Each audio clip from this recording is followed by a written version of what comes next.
Welcome to Just the Worst Wrestling Podcast, episode number 18 to be perfectly precise.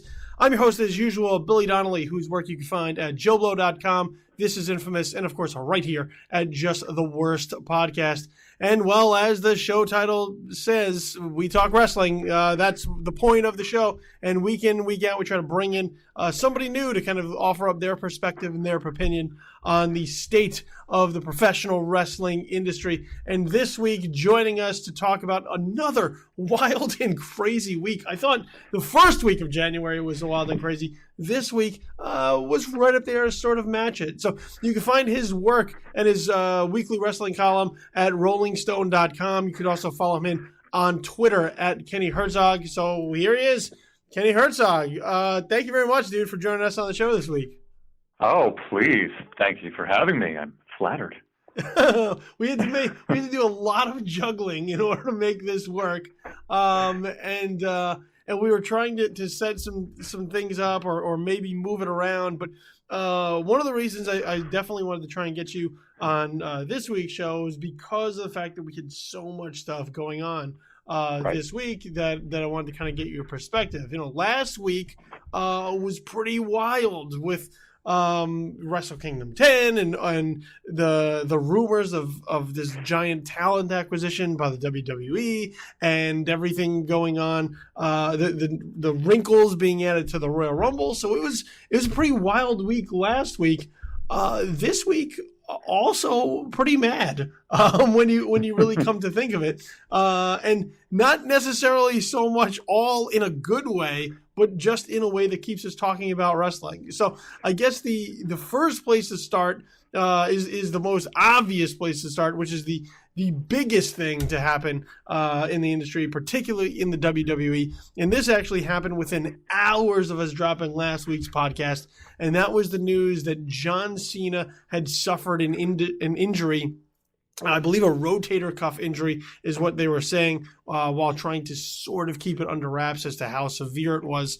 Word on the street is that 6 to 9 months John Cena would be on the sidelines, which, when you know John Cena, it could be 2 to 3 weeks, given the way that this guy rehabs.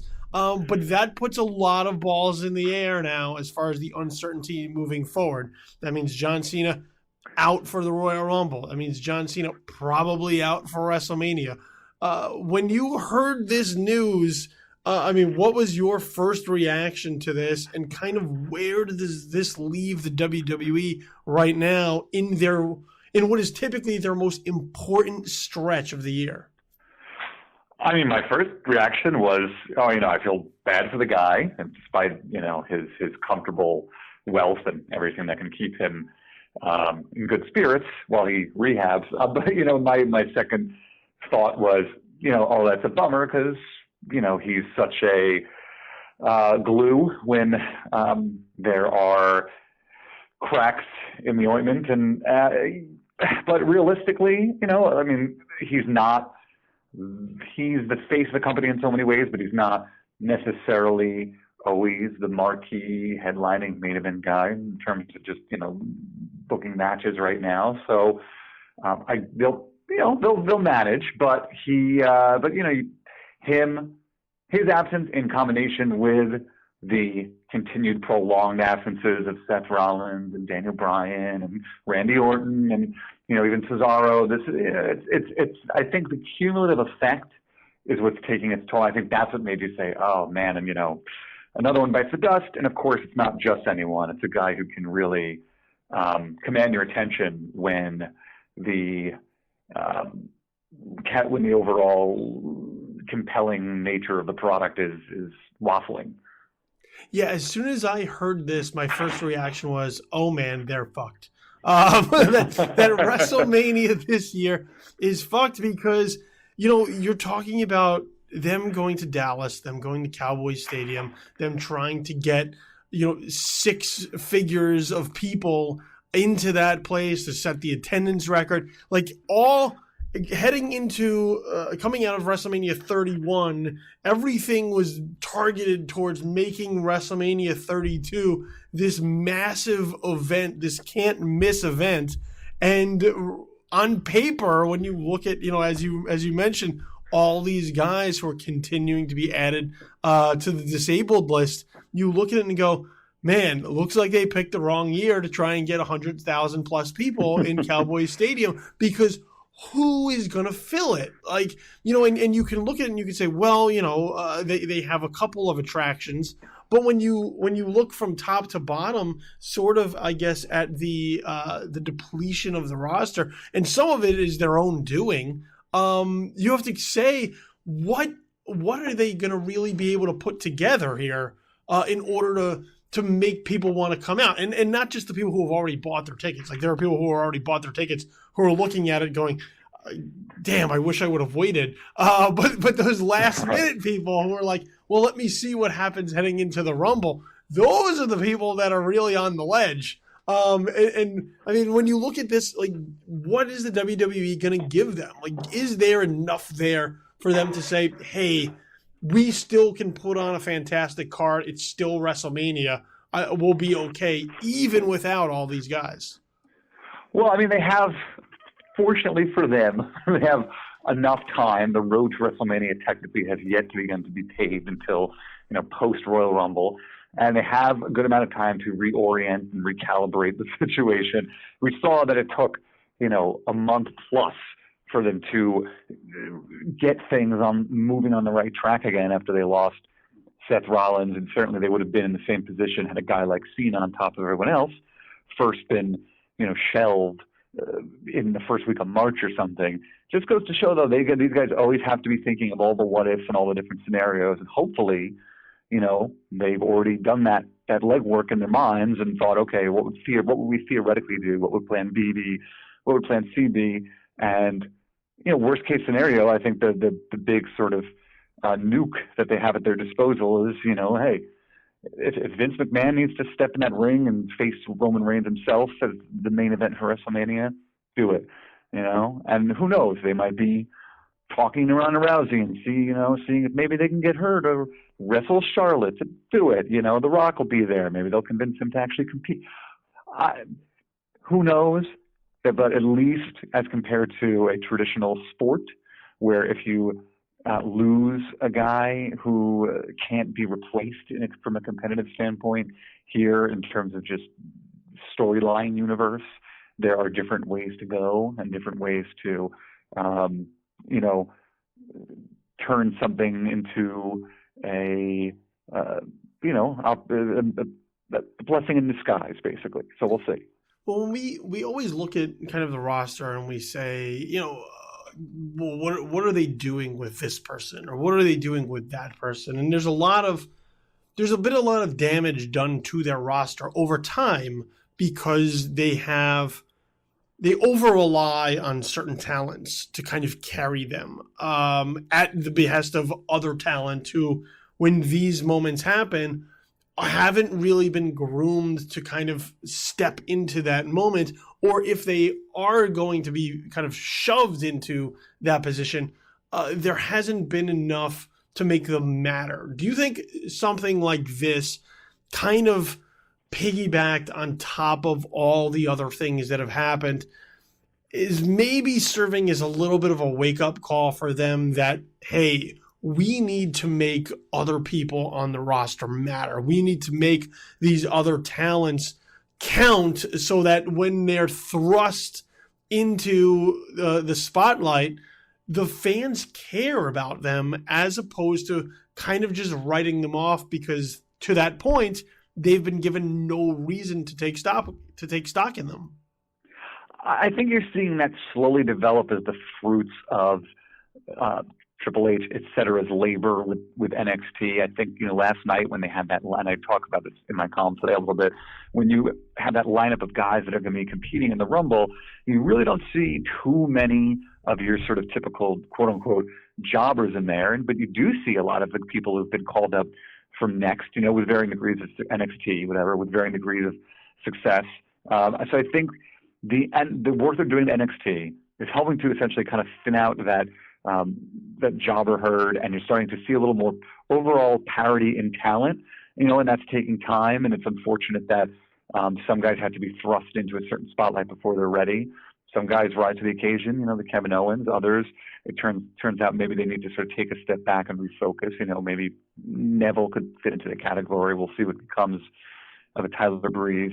There's no substitute for having a guy who is sort of the face of what you do and can put asses in seats, no doubt, from the Stone Colds on down to, up through the John Cenas. But I think they're working toward a certain parity that can help them get through these lean times when a number of marquee guys are injured.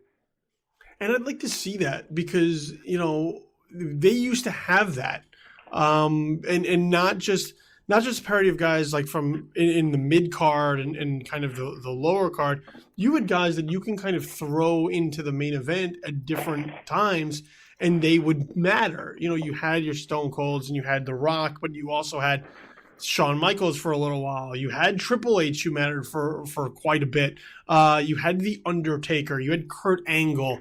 You had this depth of guys that you built up to the fan base that mattered. And here for at least the past few years, the roster has been kind of incredibly top heavy. It's been a lot of haves and have-nots. There's not really a lot of middle class, I guess, so to speak, in the WWE. Right.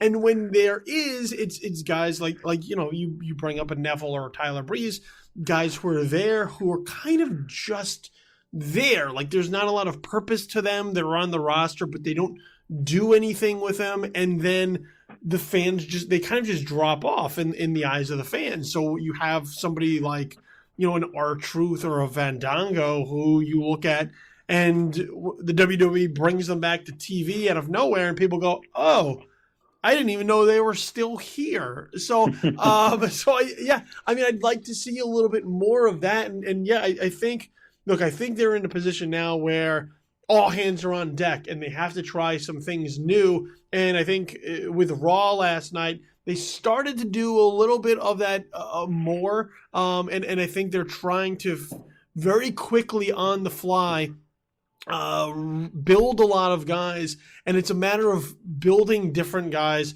who aren't so damaged, because I think there are some guys on there who are just, I don't know that you can bring them back in a meaningful way without calling too much attention to kind of the missteps. Like somebody like Dolph Ziggler, I think is tough to bring back as much as people would want him to. I think there's so much damage put into Dolph Ziggler at this point that it's tough to rebrand him, I guess, when he's there all the time. So, do you see? Is that something that they're trying to do now? Is kind of, I guess, really get their hands dirty and say, well, shit, we have to make some of these guys matter because they haven't to this point.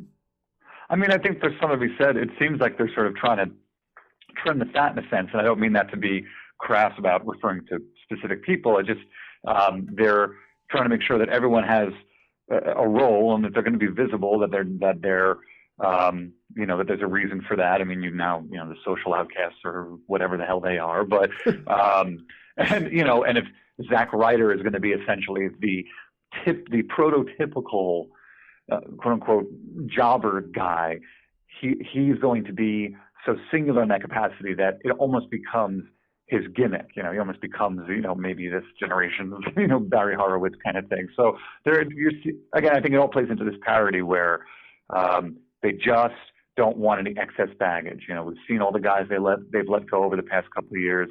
We've seen, I don't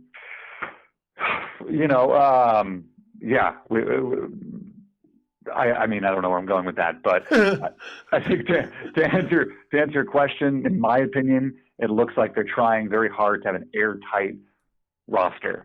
And that's certainly something they did have in the Halcyon days that most people now think of in terms of the Attitude Era. And while there was an incredible assembly of talent that maybe you only get once in a lifetime at that time, a lot of it had to do with, like you're saying, everyone on the roster had utility, had flexibility, could move up and down the ladder when needed and when called upon. If put in a certain position, could rise to that occasion. So It seems like they're working toward having a much more tightly controlled, airtight, utilitarian roster. Heading into Monday Night Raw this week, which was the 23rd anniversary of Monday Night Raw, or however many episodes Michael Cole would tell you in the longest running episodic series in television history. This was a show that was lined up against the college football playoff championships. So the WWE would say, we're not in competition with them, but really they are. And they need to do something to kind of keep eyes on their product. So what is it that they do? They focus a lot on the return of Brock Lesnar. So Brock Lesnar, from doing whatever it is Brock Lesnar does, wherever it is Brock Lesnar stays, gets to come back to Raw. And Brock Lesnar, in my discussions with a lot of people, has been a major wild card as we head out on the road to WrestleMania. It has been very difficult for people to kind of pinpoint where Brock Lesnar is going to wind up in Dallas, who he's going to step into the ring with, how Brock Lesnar fits into everything, because Brock Lesnar is such an attraction, but he's also not a key component to what they do on a weekly basis. He comes and he goes and he does what he's going to do, and that's Brock Lesnar, and people tune in because he's must-see, and they hype it up as such. So here on Monday Night Raw, once again, we see continuing the progress of Roman Reigns in this one versus all situation for the Royal Rumble, where Roman Reigns' WWE World Heavyweight Championship will be on the line, and in order for him to walk out of the Royal Rumble with the belt still around his waist, he's going to need to win. But once again, there was a lot of uncertainty into, well, how does Brock Lesnar factor into the Royal Rumble? Is Brock Lesnar going to be in the Royal Rumble? Is he just going to have a match where he destroys somebody new at the Royal Rumble? How is this going to work? And what we got was an angry Brock Lesnar doing what Brock Lesnar does. And once again, it's continuing the mystery of what Brock Lesnar is going to do moving forth with the Royal Rumble and heading towards WrestleMania. Were you surprised that they continued to kind of play up some of that uncertainty as far as how Brock Lesnar is going to work with this? And were you happy with how Brock Lesnar was used, which was basically how he's always used, to come in and destroy people and leave and send people home with delighted smiles on their face, and then move on to the next? Yeah. I mean, Brock Lesnar is basically, Wreck-It Ralph. And I think that's fine, just without a conscience. And I was totally into what transpired last night. It was very predictable that, the crowd was anticipating him and chanting his name, and then his music. Somebody wrote recently, I forget where, that let's just ascend to this thing of having someone's music, hit every time they make a sort of theoretically spontaneous entrance into the ring. And I fully agree with that. I think it would have been almost more badass if he just had simply stormed the ring, since there was really no element of surprise to the fact that he was going to be there. But regardless, he's just a one-of-a-kind guy. I think he would have been a one-of-a-kind guy in any era, even in an era where there was so much talent at all levels, 15, 20 years ago. I think he still would have been his own sort of unique feature. I mean, he's King Kong. So and I don't think, and to follow that analogy through, he doesn't have to be a clearly sympathetic or unsympathetic character. He doesn't have to say a lot.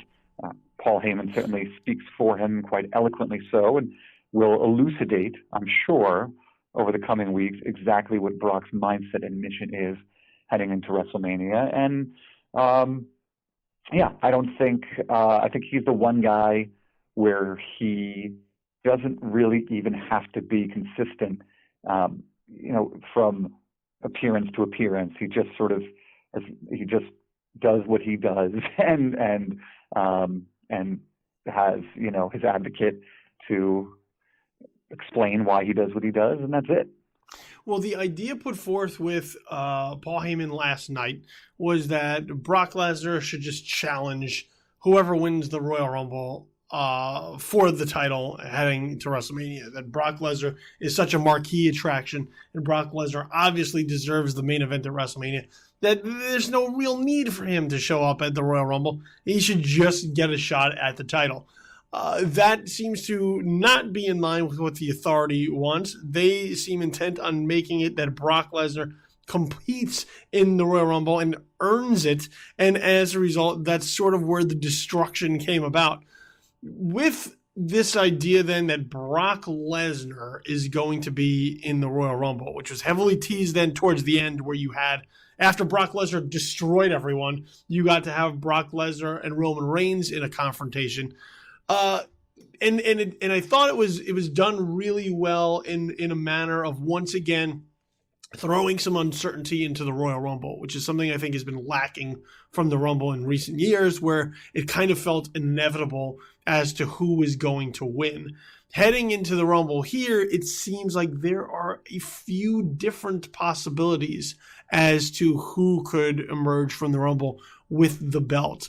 But as we've seen in recent years, if the fans don't get who they want to win, they will very much turn on the winner. Is there sort of a delicate situation, I guess, moving forward with Brock Lesnar entering the Royal Rumble, that if he does not walk away with the championship, and somebody like Roman Reigns, who they've worked really hard in the last 2 months to kind of get to this babyface level that he's at now, will they undo the work that they've done? Or is there a way for them to book this properly, where even if Brock Lesnar does not win, we don't have a Daniel Bryan situation of the year before? Yeah, I think at this point we finally sort of moved past a lot of that sort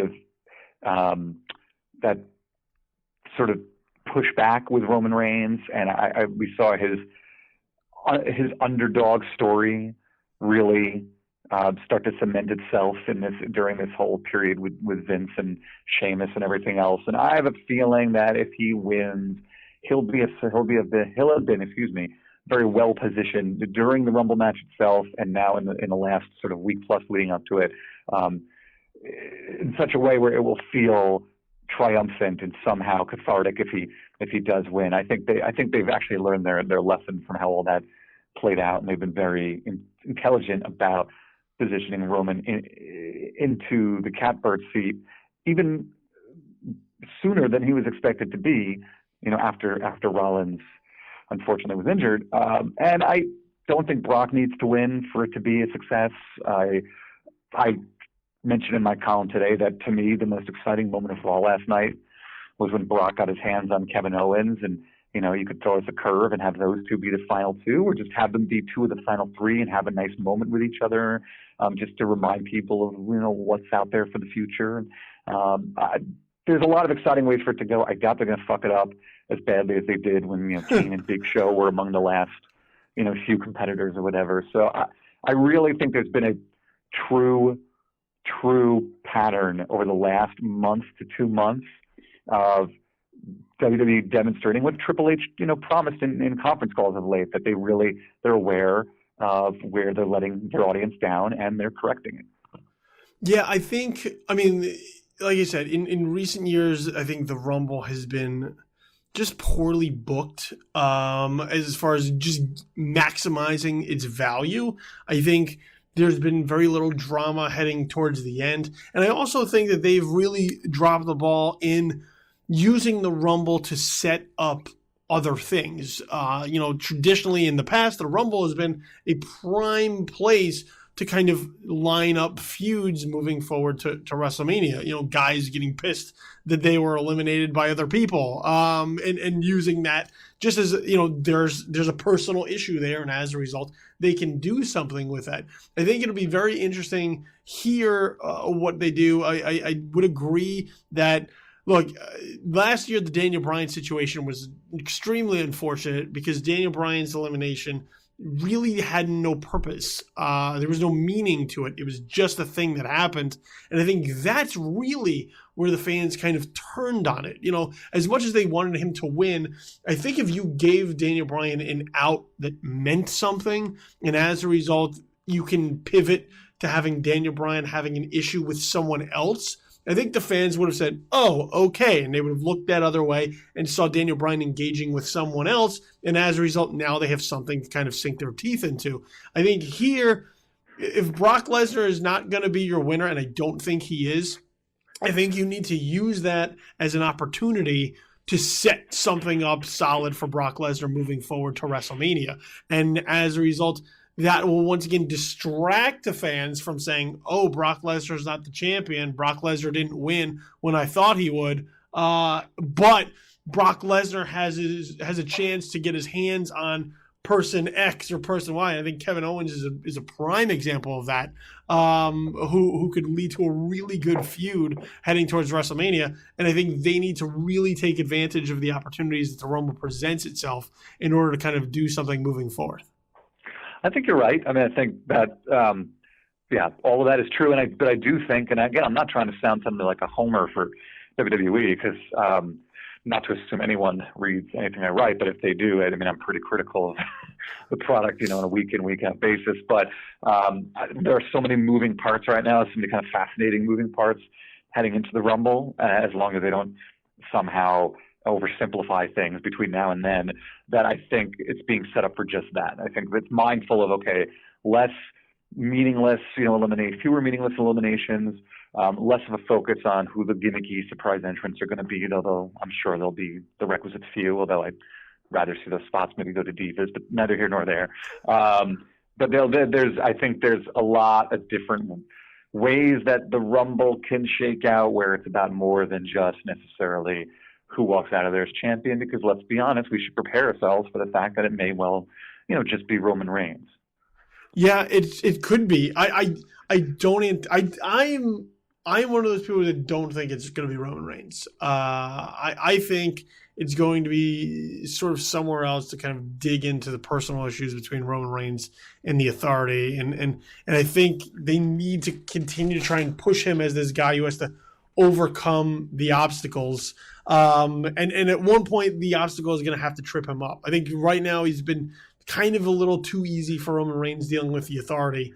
That for him to kind of walk out of this 1 versus 29 situation, I don't know that it helps him be a babyface in the sense that he's vulnerable. I think that's one of the things that I've always had kind of has been my knock against their perception of John Cena, is that John Cena lacks a vulnerability. And I've talked about this on length of the show before, which is that your hero needs to, sometimes when you see your hero, you need to think he's going to fail. Even if he doesn't, you need to at least believe that it's possible, that just the odds are too much for them to overcome. And sometimes when they get tripped up, you invest in them more for them to kind of get back up, dust themselves off, and take a second shot at that. I think this is the chance for them to trip Roman Reigns up a little bit, and that would, I think, mean his progression into WrestleMania is a little bit more. But by that same token, I think that if he does walk out of the Royal Rumble still the champion, I also would not be surprised. But once again, this is where I think the beauty heading into this year's Rumble is that there is some unpredictability. You can look at this and say, I'm not sure. Whereas in the past, you could kind of look at it and be like, no, I think it's Roman Reigns here. Or no, I think it's this guy's here. Here, you don't really have that. There's a couple of different options here that could maybe sneak in and pop out and make for interesting storyline. Anyone but Sheamus. No, sorry, no offense, Sheamus, but I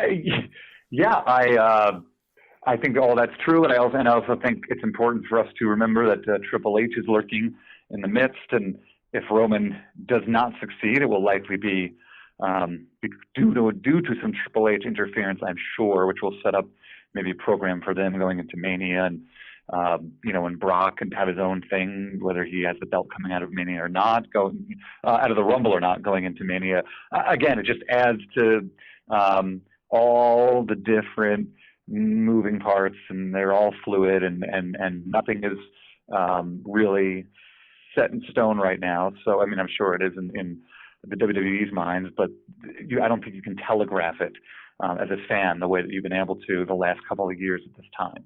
Yeah, I think I keep telling people, beware of Triple H. He's out there. He's lurking.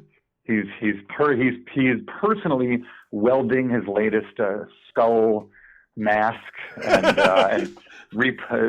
tearing down and repurposing the remnants of his Terminator Genesis armor. So look out. Well, at least it's good for something. Exactly. Speaking of anybody but Sheamus, I think it kind of leads to a perfect transition towards the other big happening that took place on Raw, which was the crowning of a new United States champion with Kalisto dethroning Alberto Del Rio. And I think the way that relates to Sheamus is that, when Seth Rollins went down and they really needed to kind of retool on the fly, their way was to take 4 guys and throw them together and hope that a stable just magically came together, that being the League of Nations. I was remarkably surprised that this close to the Royal Rumble, they elected to pull the trigger on putting this title on Kalisto. I thought it would be a great sort of undercard moment at the Rumble to kind of make that title change matter a little bit more. But with that being said, with Kalisto getting the title, and my understanding is they are incredibly high on him right now as a singles competitor, does this sort of cement the fact that the League of Nations idea was a failure, and that they really are having difficulty and struggling with what to do with the 4 guys who are supposed to make up that stable, whether with it being Alberto Del Rio, Rusev, Sheamus, and Bad News Barrett? Yeah, I don't think Sheamus needs a stable. I mean, I kid about Sheamus. I just don't think he's right now the right guy to carry the heavyweight title. I think Sheamus is fine on his own. I don't know why they have so much trouble positioning Wade Barrett. I think it was a mistake maybe to abandon the Bad News gimmick in favor of the sort of ceremonial kingship. I mean, let's be honest, the King of the Ring, along with the Andre the Giant, Memorial Battle Royal, and all these accomplishments that basically are like the Madden curses of the WWE don't mean shit. So I don't know. Yeah, I don't know what the deal is with Wade Barrett. I'm a Wade Barrett fan, but and Del Rio, he's so talented. He's so committed to being a heel, but there's something about him that just is doesn't make you necessarily want to watch him from week to week. And then I think Rusev can be dominant on his own again. They just, for lack of a better way of putting it, they kind of pussified him too quickly. And I think it's fine that they grafted straws with the whole League of Nations thing. It was a little reductive. But more importantly, they didn't reinforce it, week after week. They didn't reinforce these guys as a real foursome. So I think, the same way that everyone really gets why Del Rio and Zeb Coulter needed to go their separate ways, and it just doesn't need to be discussed. I think we can possibly treat League of Nations the same way, but might be premature to say that it's that it's a done deal. I don't really know. Yeah, we just kind of look away and pretend it didn't happen. Be like, oh, that thing? No, it never happened. It's like Rocky V. Like it was Right. there, but you just like we don't talk about it. Well, Wade Barrett is the Tommy Morrison of WWE, to be sure. Then. Were you surprised though that they decided to make the title change last night on Raw with Kalisto going over Alberto Del Rio? No, I mean, I was surprised that the match was announced for the title this soon, like you mentioned. But as soon as it was, it was going to be a pretty contrived thing that he was going to win and have his big moment that night, and whatever. But it still resonated. It was still exciting. I wish he would have maybe won on his signature move, since that move at TLC was what kind of really made him in the last several weeks. I thought it was kind of lame that he won on a roll up, and maybe that helps save Del Rio a little face. I don't know, but I don't think it sold Kalisto the way I wish it would have. I also wish Kalisto could have had a little bit of an in-ring moment, a little in-ring celebration, or maybe even Del Rio would have been a little more demonstrative in the loss.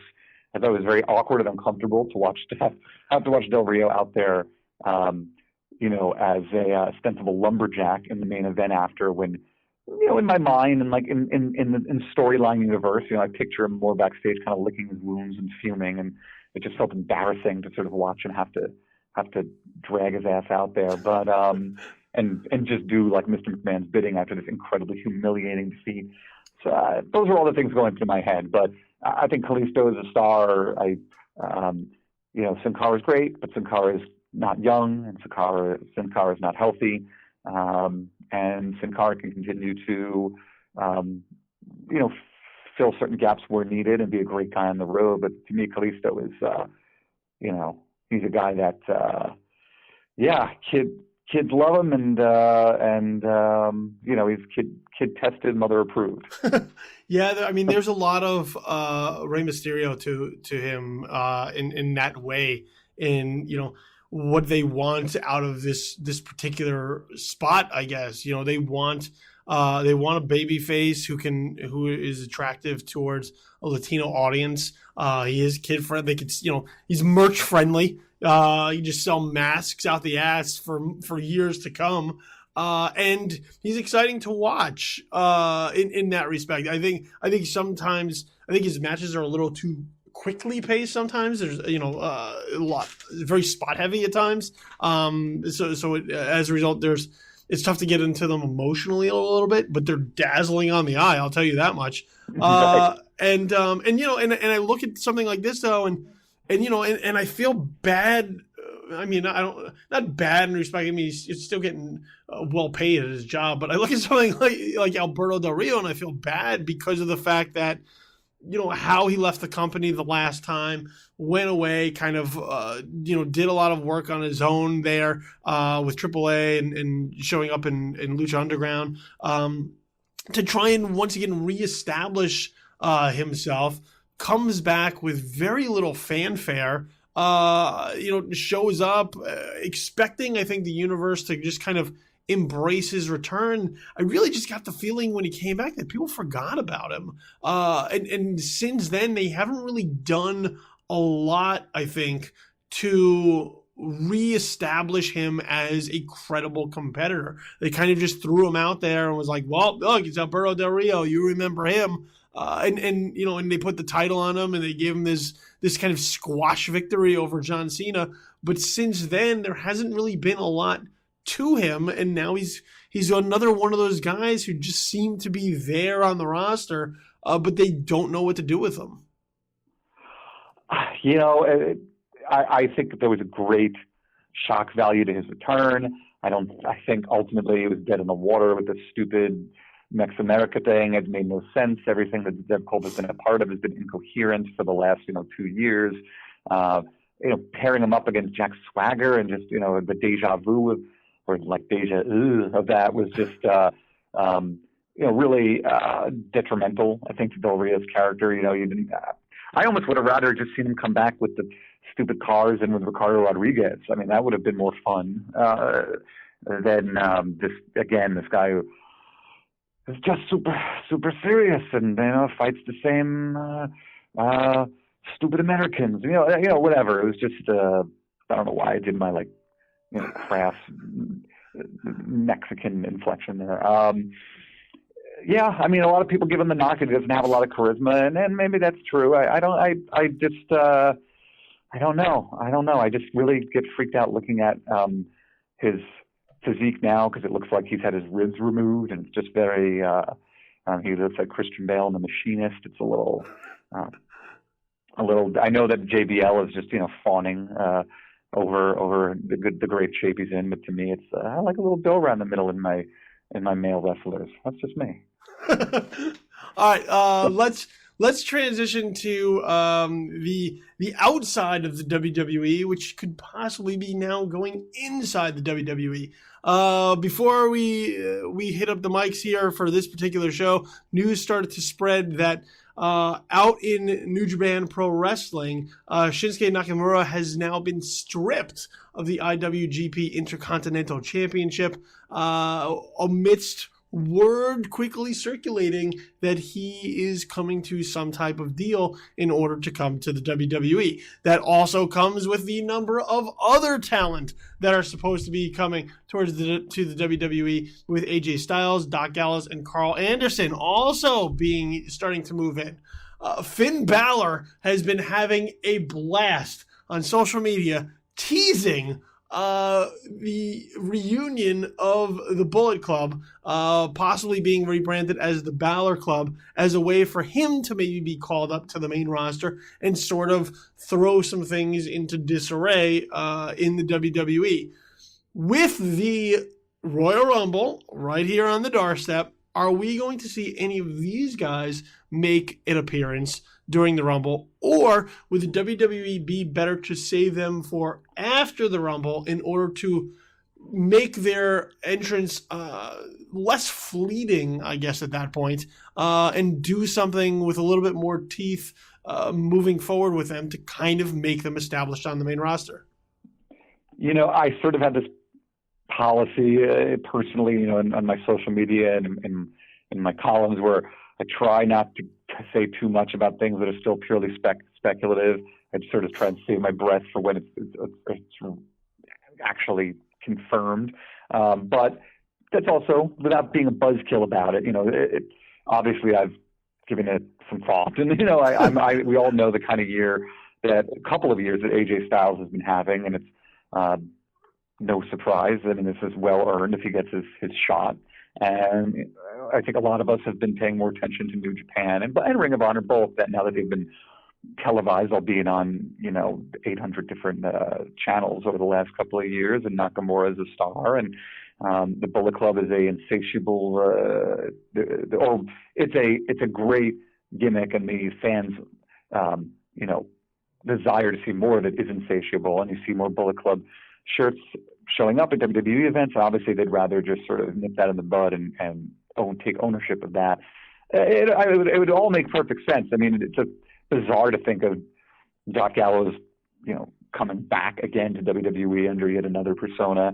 But weirder shit's happened. Carl Anderson isn't the kind of guy, stature-wise, that you picture fitting into the main event scene in WWE. But they're a formidable team. I don't know what they do with Nakamura, because they have such a mixed track record of handling Asian superstars, tastefully. You wonder if a guy like Nakamura would be made to go into NXT first. Who knows? The Rumble is an enticing prospect. It would seem to make more sense to have a guy like AJ Styles come out solo and make a surprise entrance, as opposed to having each of the individual other Bullet Club guys, or I guess AJ Styles is ex-Bullet Club now, whatever. Have each of the Bullet Club guys come one at a time. It would sort of stagger the suspense of it. So without giving you a straight answer to whatever the actual original question was, it's cool. Like, I'm holding my breath. I'm not getting ahead of myself. There's a part of me that likes having them where they are and having the Bullet Club and all that stuff be this thing that exists outside of WWE. It gives it a little bit of its edge. But hey, can't stop progress. And clearly, to come full circle, it's because it's obvious that not everyone that passes through NXT makes the transition immediately to the quote-unquote main roster, or whatever they're calling it now. I think it makes sense that they have to, cut their losses and say, okay, we got to start outsourcing talent from some other places too. Yeah, when it comes to NXT, I mean, the NXT transition is strange because you have these guys who are down there and they work in Full Sail, and Full Sail is its own universe in itself. It's a very smart fan base. They're hardcore wrestling fans. It's not necessarily the casual fans that are that are dropping, $80 to sit ringside at Raw, or who are tuning into it for 3 hours just kind of fleetingly. So I think, I think there's a forgetfulness sometimes that not everybody knows who all of these guys are. So when you bring them up and you tweak them a little bit, there are people who don't know who Tyler Breeze is when Tyler Breeze shows up. There are people who don't know who Neville is when Neville shows up. And while they may have a certain bit of coolness to them, or freshness to the gimmick when they're first there, beyond that, I think they lose sight of, like, well, what do we do with them? They forget how to, like, continue building stars on the WWE level. Somebody like Neville, they just sent out there and they were like, just do the Red Arrow. And that was about the extent of the character development that Neville got, to the point where Neville was then kind of just lost in the middle of nowhere. I think Tyler Breeze right now, they were like, Summer Rae's not doing anything. And then now Tyler Breeze sort of feels a little bit lost. Now, it'll be interesting as we move through 2016 to see how many of these guys get called up, because I think a lot of them, they have a lot of mileage under their belts. Guys like Sami Zayn, Samoa Joe, Finn Balor, that to bring them up and I think have them kind of just twist in the wind, like some of the other NXT guys they've had, I think it would just kind of be wasteful of who they are, and the money that they can make with them. And as far as the Bullet Club is concerned, I think for them to make an imprint on the main roster, like, I think there's money written all over them. I think right now the WWE is in desperate need of some type of stable, some type of faction that means something. As much as I love the idea of the social outcasts, I don't know that there's enough to them for them to really matter on the main roster. But I think the Bullet Club has the opportunity to do that. And on top of that, I mean, look, whether it's the Bullet Club, which there are rumors that they're trying to secure that license for themselves, although I think there's always some iffiness stateside when you're promoting something that deals with guns or gun violence, which I think is where they might start to shy towards the Balor Club. But I mean, you look at that shirt. There's a reason that you see that shirt everywhere, and it's not because everybody's so diehard into New Japan or Ring of Honor or getting into what the Bullet Club is. It's a cool looking shirt. The same way that the NWO shirt was a cool looking shirt. It's a simple design. It looks badass. You can wear it. It doesn't look like, per se, a quote unquote wrestling shirt. So it's one of those shirts that you can just wear everywhere, and people are like, it's a cool shirt. And I think that, that's one of the draws of the Bullet Club, on top of the fact that you can once again feed a faction into the WWE, which for the past couple of years it's kind of been factionless, where I think a main event faction could do them a lot of good. Yeah, I mean, if you're going to, let's say, turn New Day face anytime soon, certainly having the Bullet Club come in and sort of bully them around might be one way to go, and then you can graduate New Day into being really more of a stable, and just probably where they belong than this sort of three-man, tag nonsense under the protective clause of the free bird rule. I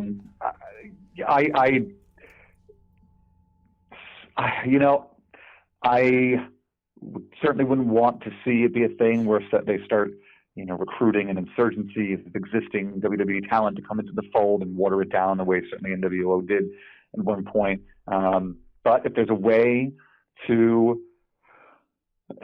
have the Bullet Club in some form or another, be with maybe with Finn Balor as a leader, be a formidable presence where every one of them is capable of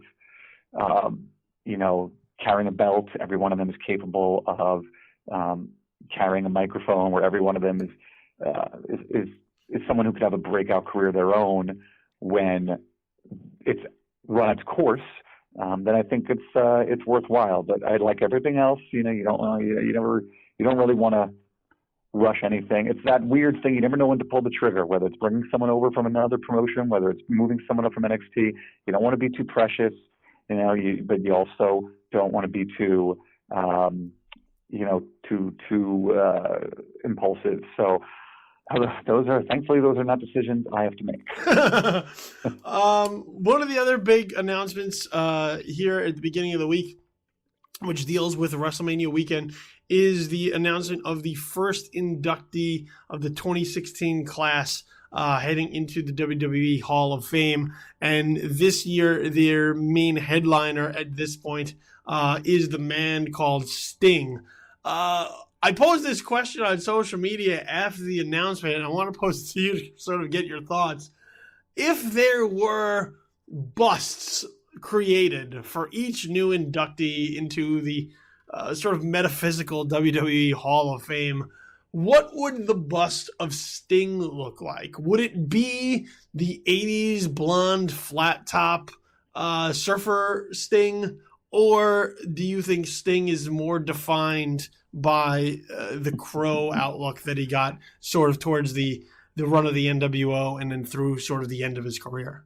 Right. It's like asking which cap a baseball player wears into the Hall of Fame, which of course as a Mets fan, that's been on my radar of late with my Piazza. But I would guess that they're probably going to go with something that's similar, something that's more reminiscent of Crow and post-Crow Sting than something prior. I mean, maybe they could do it like a Two-Face, and have the one half has the shoulder length hair, and one half has the spiky thing. I'm sure there'll be a lot of referential humor to that, citing that duality during his initiation into the Hall. But I think his one way or the other, his bust will look both handsome and devoutly Christian. Do you have sort of a favorite Sting moment or favorite Sting match over the course of his career that you kind of look at and say that right there, that embodies who Sting is and what Sting has meant to this business over the number of years that he's been involved? To me, Sting is more of just, he really is what everyone says he is. He's just that constant, charismatic, dynamic chameleon that he's been, in addition to being just a gamer.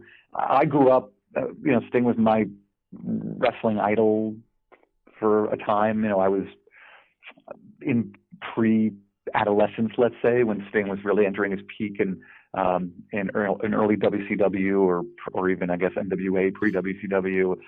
So I'm sort of blinded by just my nostalgia for him being such a fixture for me in my youth. It's not like I remember this iconic match per se. I could certainly, if I tried really hard, I could recall certain Starrcade moments. I'm not going to sit here and pretend like anything specific stands out. They certainly you have to say his reappearance, on top of the rafters with the Crow, the whole thing was a pretty badass moment. But yeah, I got to be honest. He's more just a recurring iconic presence for me throughout my wrestling life, not really because of any one or two moments or matches. Yeah, I mean the program with the NWO and building towards the Starrcade match with Hollywood Hulk Hogan, I think was masterful. I think the end, of course, left a lot to be desired. But the build towards that with him in the rafters and rappelling down with the bat and kind of taking out the NWO along the way, I just thought it was so well done, and for it to be done with a guy who said nothing along the way, that's pretty incredible. To be able to have a character say so much by literally saying nothing and building like a year and a half feud with that is pretty remarkable.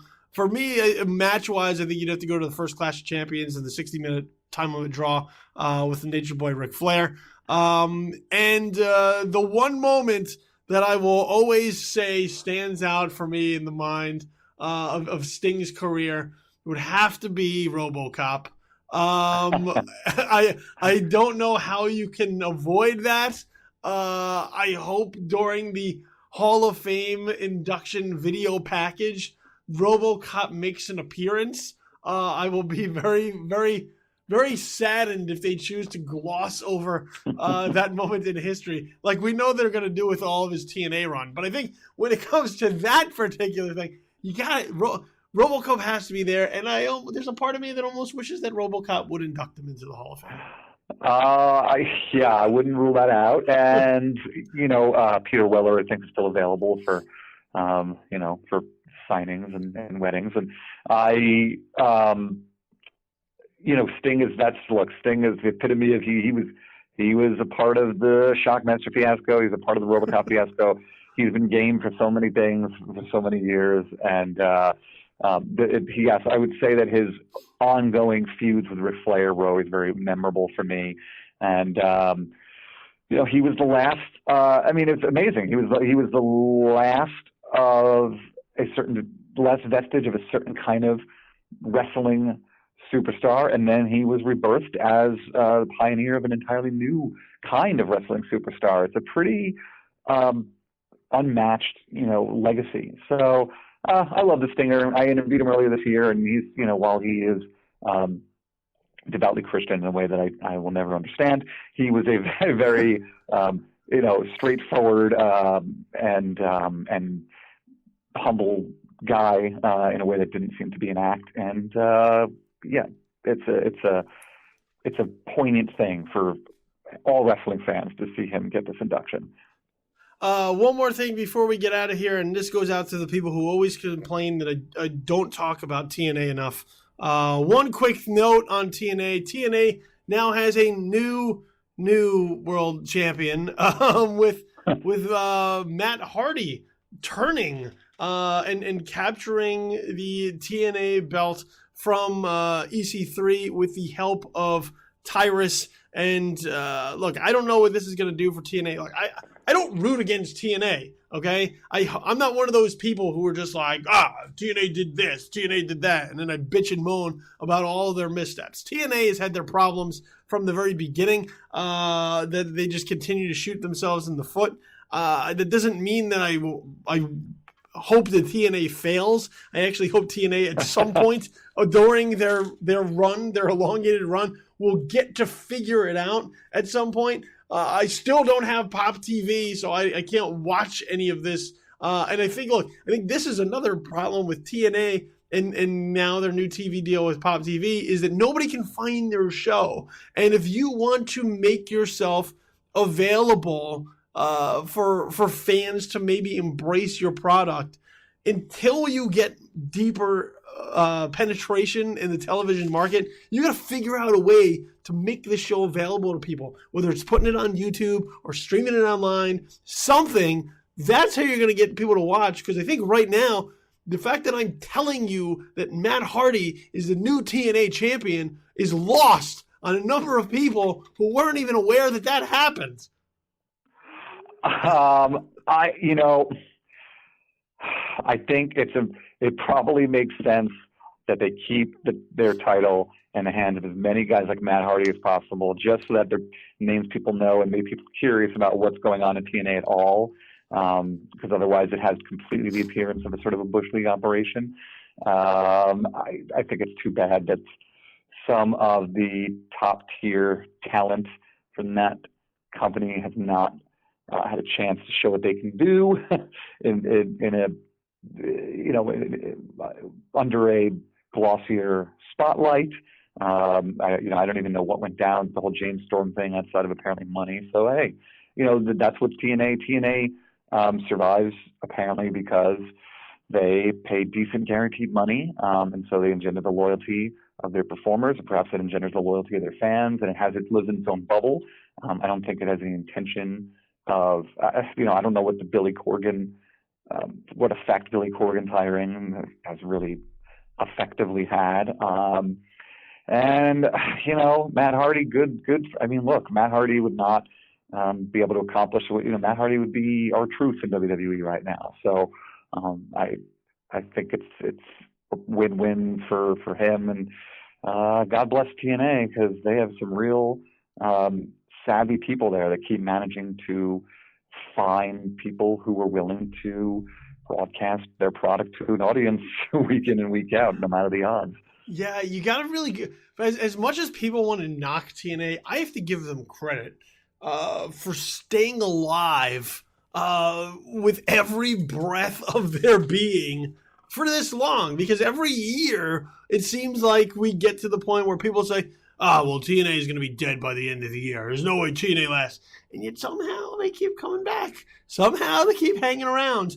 And you know, when I was thinking about this when we were discussing, when I was lining up to just at least mention the Matt Hardy thing, I think one of the unfair knocks against TNA is that I think people had too high expectations for what TNA could possibly be. TNA was never going to be WCW. I don't think TNA was ever even going to be ECW. I don't think that they had the structure to elevate themselves to that level right out of the gate.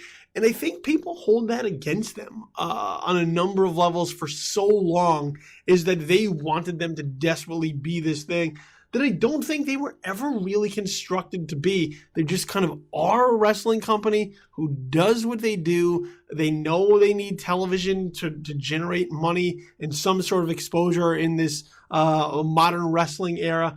And that's about it.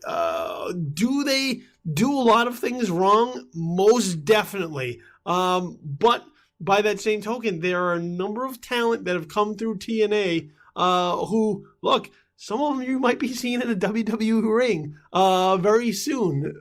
So you can't say it's all been bad. I think sometimes we got to look at TNA and say, well, they're just TNA and accept it for what it is.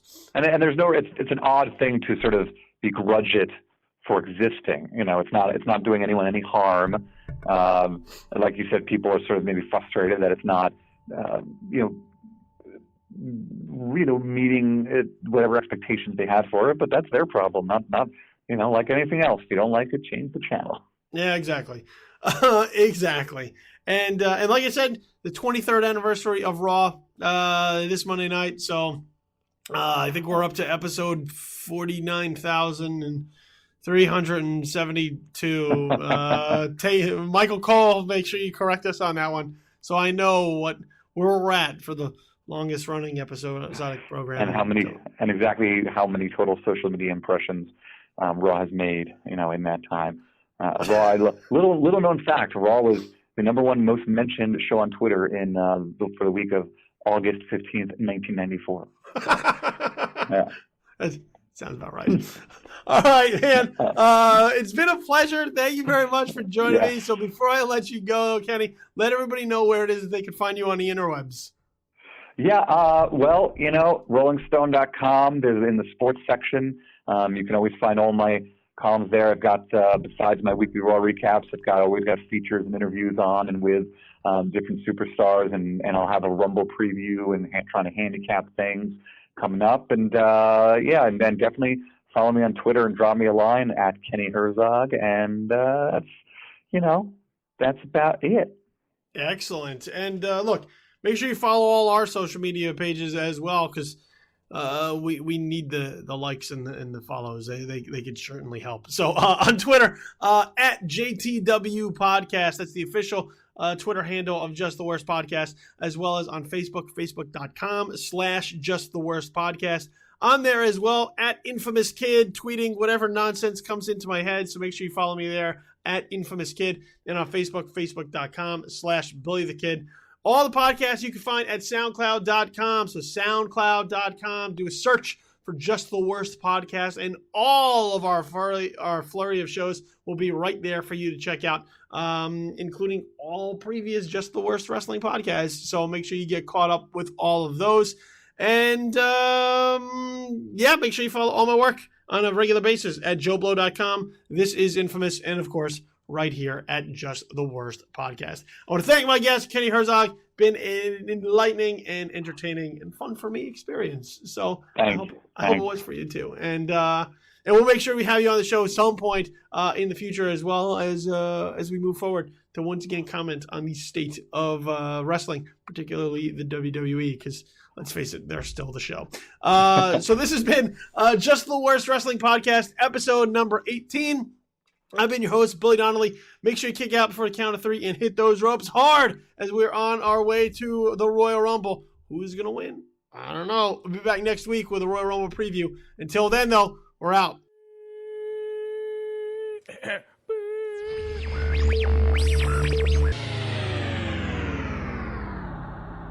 Just the Worst Wrestling Podcast, episode number 18, has been a presentation of Just the Worst Podcast Media.